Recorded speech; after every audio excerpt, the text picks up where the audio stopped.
జాతీయ బీసీ సంక్షేమ సంఘం అధ్యక్షులు ఎంపీ ఆర్ కృష్ణయ్యను హైదరాబాద్ విద్యానగర్లోని ఆయన నివాసానికి ఎమ్మెల్సీ కవిత వెళ్లారు. బీసీ రిజర్వేషన్ల పంపు కోసం అందరం ఐక్యంగా ఉద్యమం చేస్తూనే కేంద్ర రాష్ట్ర ప్రభుత్వాలు దిగి వస్తాయని కవిత చెప్పారు. జూలై 17న జరిగే జాగృతి రైల్ రోకోకు మద్దతు కోరారు.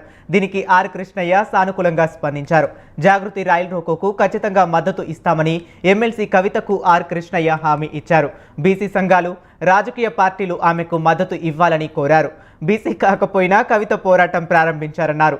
బీసీలకు 42% రిజర్వేషన్లు ఇవ్వాలనే చిత్తశుద్ధి ప్రభుత్వానికి లేదని కవిత ఆరోపించారు.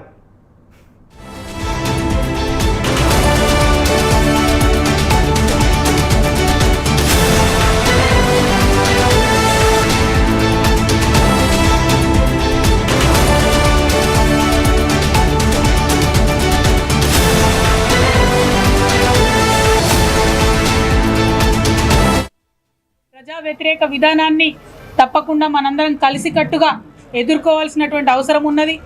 గవర్నమెంట్ ఆర్డర్ అంటే జీవో ఇచ్చి 42% రిజర్వేషన్లు ఇచ్చి ఎన్నికలకు వెళ్ళేటటువంటి ఆస్కారం ఉన్నది. కానీ ఇక్కడ ఉండేటటువంటి కాంగ్రెస్ ప్రభుత్వం తమ యొక్క బీసీల ప్రేమను కేవలం మాటల వరకే పరిమితం చేస్తూ చేతలలో చూపించకుండా, అవకాశం ఉండి కూడా మరి రిజర్వేషన్ కల్పించకుండా నెపం మొత్తం మేము బిల్లు పాస్ చేసినాం, రాష్ట్రపతి గారి దగ్గరికి పంపించినామని చెప్పి నెపమంతా కూడా రాష్ట్రపతి గారి మీద తోసేసి బీసీలకు రిజర్వేషన్ ఇవ్వకుండా ఎన్నికలకు వెళ్ళేటటువంటి ప్రణాళిక రచించడం చాలా శోచనీయం. రేపు క్యాబినెట్ సమావేశం జరుగుతున్నది.